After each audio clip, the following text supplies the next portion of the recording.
everyone, it's Alice, and today we're gonna do a book haul. Books just seem to have accumulated in a big pile over the past couple of weeks. I don't really know what happened. Well, I do know what happened. I got a bunch of new books. Like, it's all my own fault. But I'm just in that kind of mood where I'm excited about a lot of books and all I want to do is read, which I don't have time for, or as much time for as I wish I did. And I'm always a little, like, delusional with how much I think I'm gonna be able to read, so here we are. I have a lot to show you though, so let's just dive straight in, starting with a couple of fantasy books. First up, we have Greenteeth by Molly O'Neill, which I got because apparently this is like a cozy fantasy book, and I really want to read more of those kinds of books, and I just thought this looked and sounded really good. It's about a monster that lives in a lake that usually eats everything that comes into the lake. And then one day, I think a witch gets thrown in, and this monster decides that there's something different about this human, something maybe worth saving, and I think they become friends. It sounds kind of weird, but definitely like my kind of weird, so I'm super excited about this. I just think it sounds amazing. There is also mention on the back here something about a magical quest, and any sort of like magical fantasy adventure I love. And it says that these two become unlikely companions. And I love books about unlikely friendship. I feel like this, if they become friends or companions or whatever, it's kind of obvious that they wouldn't naturally become friends. But I just really like stories with that. I also love this cover, which makes sense because green is my favorite color. And yeah, I'm just super excited about this. I do hope that it is like on the cozy side of things though, and not like too dark. Speaking of magical adventures, I also, of course, had to go get Emily Wilde's Compendium of Lost Tales by Heather Fawcett. This is the third book in the Emily Wilde series, I think it's called. And this series follows this Cambridge scholar whose field of study is fae and fairies. And it's about her and her like friend slash rival who's kind of annoying, and these books are very much about them sort of going on adventures together. I don't want to give away what happens in the previous books, but I have read them, loved them, and I'm super excited to see where the story takes us in this one, because there's been build up to some things that I'm very excited to read about. These books are like the perfect mix of cozy and dark and whimsical for me. Like, it's just the perfect blend, and I think I'm really gonna enjoy this. I also really like this pink cover. It feels very appropriate for spring, and I always love mushrooms on a cover. Secondly, we have got some historical fiction books. And the first one that I have here is one that I've actually wanted to read for quite a few years, like it's been on my radar, and I came across this copy and I really like it, so I got it. It's Fingersmith by Sarah Waters. This is one of those books that occasionally, like through the years of having this channel, someone will recommend to me, and every time someone does, they always make it sound really, really good and like something that I would really like. So I'm excited to have this. I think the thing that has kept me a little bit from this is that it is a little bit of a chunkier book, and sometimes chunky books just scare me a little bit. This is set in the Victorian era in England though, which is a really good setting for books for me. I really enjoy that. And we follow an orphan who lives in a den of thieves or something, and I think maybe it's run by her adoptive mother or something, and this person gets caught up in this huge con of some sort.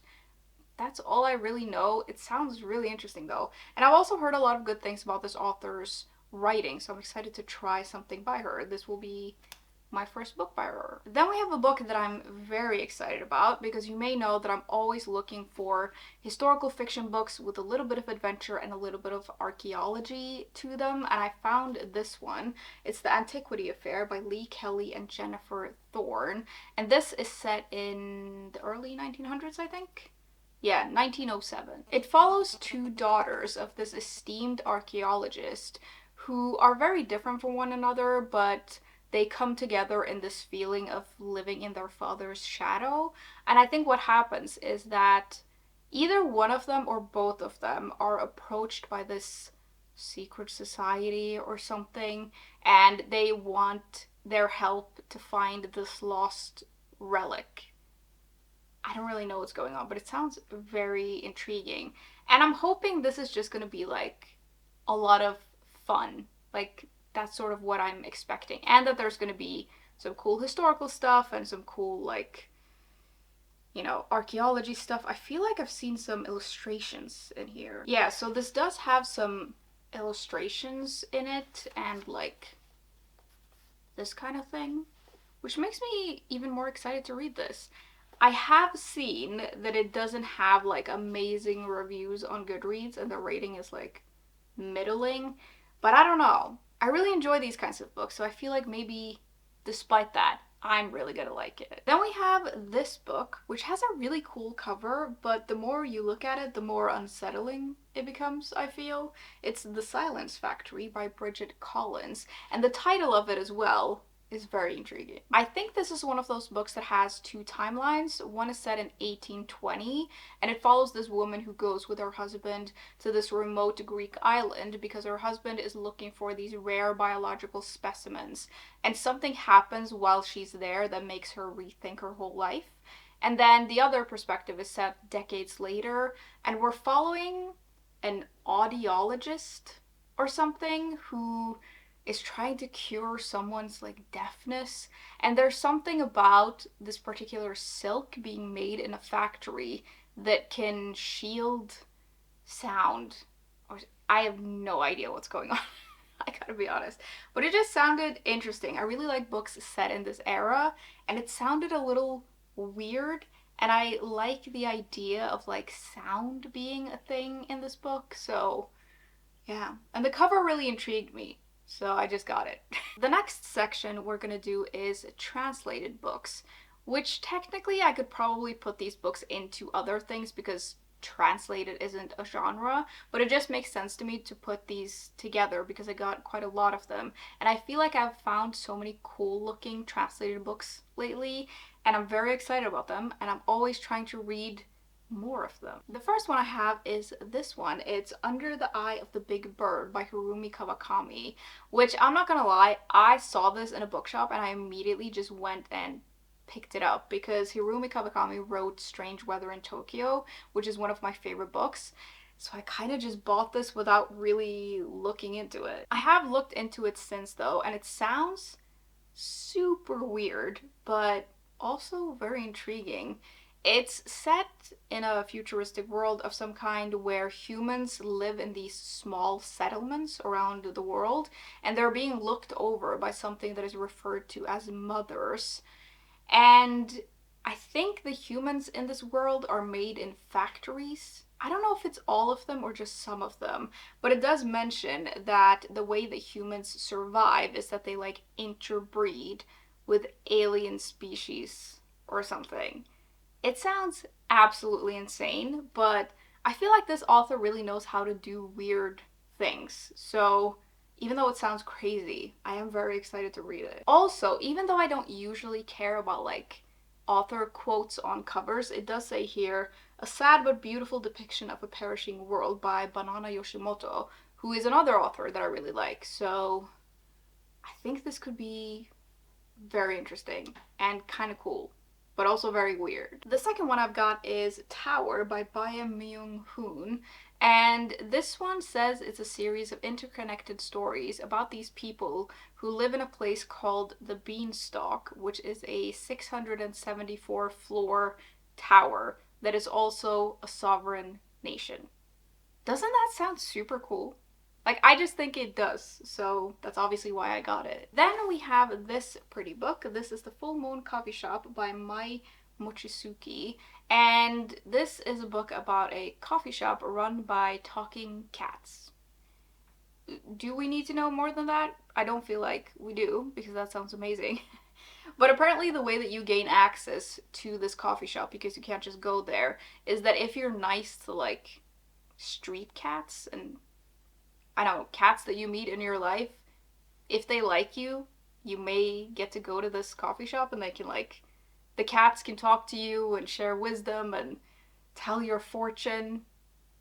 I mean, of course I want to read that. Sort of in a similar vein, we have The Rainfall Market by Yeong-Gwang.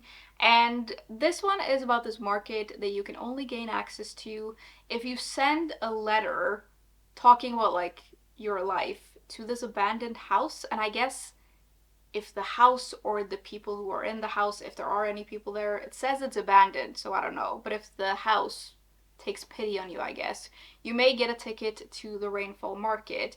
And although it's not run by cats, apparently you get some sort of cat companion, so you'll have a friend with you, which is super cute. And at this market, you can basically shop around for a whole new life or something like that. Like you can pick a new life for yourself. I don't know how it works, but it sounds amazing. And the vibe of this cover, like, I think it's gonna be great. Next, we have Letters from the Ginza Shihodo Stationery Shop by Kenji Ueda. And I got this because I feel like a lot of these kinds of books are very often set in like coffee shops like the one I just showed you. And there's a lot of coffee shops and cafes, and I just like the idea of one of these books being set in a stationery shop because I love stationery shops. Apparently, this shop in this book is amazing though, and you can find whatever you need in there. The person who runs the shop always knows what you want and can like help you. And there's something about how if you sit down at the top floor of this shop and you start writing, you can like unlock memories and get through your stuff by writing it down. I don't really know how it works, but it sounds amazing. Last of the translated books before we move on, we have Mina's Matchbox by Yōko Ogawa. This one is set in Japan in the 70s, and we're following this 12-year-old girl, I think, who is sent to spend a year with her aunt in this coastal town in Japan. And I think the story is very much about like family secrets and coming of age. I don't really know. I mostly got this book because I just want to read something else by this author. I've read 2 or 3 books by her, and one of them I loved. One of them I didn't like as much, but I just think she's an interesting author, so I would like to read more. Moving on, we have a little classics section, and I only have these 3 small books. These are all from the Penguin Clothbound mini series, which I found on sale, and I've been wanting these 3 specifically, so I was really happy that I found them. The first one is Shooting an Elephant by George Orwell, which I saw a review for this on Instagram that was really interesting. It was like almost a discussion type review, and it really made me want to read this. The story is about this, I think, police officer in Imperial Burma who shoots an elephant just to avoid looking like a fool, which sounds very foolish. And the review just made me think, and I would like to read it because of that. And I do really like George Orwell, and I kind of want to read everything that he's written, and I haven't read this one. The second one is The Imitation of the Rose by Clarice Lispector, and I got this because I've read some stories by this author and I really, really liked the writing, and I just want to read some more, so I feel like this is a beautiful edition to have and try out. I think this has like 12 stories in it or something. I don't know if I've read any of them before, but yeah, this is a beautiful edition, so couldn't resist it. The last one is Metamorphosis by Franz Kafka, and this is one of those books like I can't believe I haven't read this one yet. I feel like this is one of those books that is referred to a lot, and I feel sort of out of the loop because I don't always get those references, and I just want to read it for myself and sort of unlock that part of literature, I guess. I don't know. I really want to read this. I feel like I should have by now, and it sounds insane. If you don't know, it's about this guy who one day wakes up and he's been transformed into this huge insect, which is obviously inconvenient. Next, we have a mystery and horror category, starting with the sequel to a book that I read quite recently. It's Everyone on This Train is a Suspect by Benjamin Stevenson. I really, really liked the first book. I thought it had some interesting mysteries to it, interesting characters, and a very compulsive, like, narrative voice that I got on with really well, so I really want to read this one as well. The first book is set in the Australian mountains, but this one is set on this particular train route in Australia. And I think there's like a crime writing convention on this train or something. And then, of course, someone gets murdered. I'm sure this will be a lot of fun, and I do really like that it has a map of the train in it. Also a map of like the train route, but like where the different people are staying, which I really like. And yeah, there's something about these kinds of maps that always does it for me. I also picked up Witchcraft for Wayward Girls by Grady Hendrix, which, you know, anything to do with witches or witchcraft I'm into, and I also really want to read something else by this author, so it feels like the perfect mix for me. It's set at a home for girls in Florida where unwed mothers are basically sent to have their babies in secret, and that sounds a little historical fiction-y to me. Maybe it's not. You never know. Oh, it's set in the 1970s. So it's set in the 70s, and I think we follow several girls who go to this home during the summer of 1970, and they end up doing some sort of occult stuff because a librarian gives them a weird book. I don't know what they're doing or what kind of occult stuff they're trying to, like, what they're trying to achieve, but sounds very intriguing and a little dark. Then we have a book that feels like it's sort of a different kind of horror. It sounds like it's more on the weird side of things. And this is a book that I've wanted to read for a little while actually, so I'm excited to have it. It's Night Bitch by Rachel Yoder. I don't really know what's going on in this one. It says it follows this artist who is a new mother and she's struggling quite a lot in her life. Like it's not what she thought it would be. Her husband is away for work a lot. And then something happens one night where it says that something changes and she gains like sharper canines and weird patches of hair and new instincts. Is she turning into a vampire? Or maybe a werewolf? I don't really know. It sounds super weird, but yeah, very intriguing. I've heard people talk about this book, but I haven't seen a lot of reviews for it, so I don't know like what people think, but yeah. Sounds weird but interesting. The next one I have is a new release, and this one is definitely about vampires. It's Hungerstone by Kat Dunn. And this one is about this couple who, I think they've been married a decade and they've sort of drifted apart. They haven't been able to have children. And then something happens where this woman comes into their lives sort of by accident. And she's very weak and pale during the day, but she comes alive at night. And then, like, girls from the village, like the nearby village, start disappearing. And I'm assuming it's because this woman eats them, maybe? I don't know what's going on. But I just think this sounds interesting. I also love this cover, and it's one of those new releases that the minute I saw it, I just had this feeling that I needed to read it. That happens to me a lot though, and I should probably not indulge in that so much, but yeah, it looks great. Then we have a couple of contemporary fiction books, starting with this book that has an insane cover. This is Big Swiss by Jen Beagin, and it sounds about as weird as it looks. It's about this woman who spends her day like transcribing these therapy sessions, and through that she falls in love with one of the people who are going to therapy, to this therapist.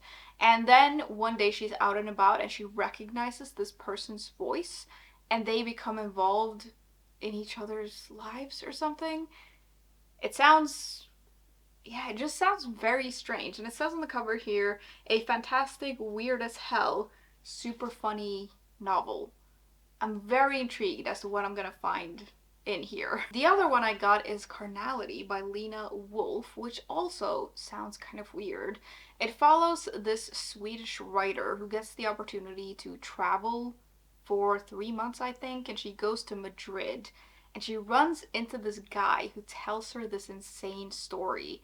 And I don't know what that story is, but it mentions like a weird TV show and some sort of strange nun and a miracle worker. I don't know. I just thought this sounded really intriguing, and the cover did also intrigue me, I'm not gonna lie. That's maybe part of the reason why I got it. But yeah, I feel like with these kinds of weird books, you kind of just have to try them because usually they're very difficult to describe, and so the blurb doesn't always tell you what kind of story it's gonna be, but yeah.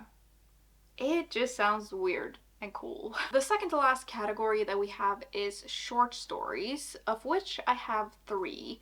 And with short stories, it's always really difficult to describe them and like say what they're about, and sometimes I just buy them based on vibes, to be honest, because it is so difficult to sort of know what to expect. So I'm just gonna run through these very quickly. The first one I got is A Manual for How to Love Us by Aaron Slaughter. I got this mostly because it has a really cool cover. It was kind of already on my radar, so when I found this edition, I was like, I feel like it's fate. And I think this collection explores grief, which is always interesting. The second one is Eyes, Guts, Throat, Bones by Moira Fowley. And I think one of you recommended this to me, or maybe someone on Instagram. I got this recommended, and they said that this was a great horror short story collection, so I thought I would give it a go. Another great cover for this one. And then lastly, or last of the short stories, I got She's Always Hungry by Eliza Clark. I got this purely based on the fact that I read Boy Parts by this author, and I really liked it, so I would like to read something else by them. This hand is super creepy, and I'm sure this is gonna be wild. Then at the very end we have a non-fiction book. It's a memoir and it's called All the Beauty in the World by Patrick Bringley, and this just sounds perfect for me. I've had it on my radar for a while, and it's about this man who loses his brother and decides to sort of leave his life that he's built behind because he just needs to do something else. He needs change, and so he ends up working as a museum guard at the Metropolitan Museum of Art. And I just think that sounds amazing. The book is about this museum and his work there, but also his life and his grief, and yeah, it just sounds perfect for me. I love these kinds of books that it's sort of, it combines memoir with like a particular kind of job. I think that's very interesting. That kind of like mix always works really well for me. I also just love museums, so I think reading a book about a guy wandering around protecting a museum could be really cool. That was the final book in my stack though, which means we've reached the end of this video. As always, I would love to know if you've read any of these books and what you thought, and especially if you've loved any of them and you think that I would love it. I would love to hear about it because I have a lot of books I need to read now and it's hard to prioritize. That was kind of it for today though. Thank you very much for hanging out with me today as always, and I will see you soon. Bye!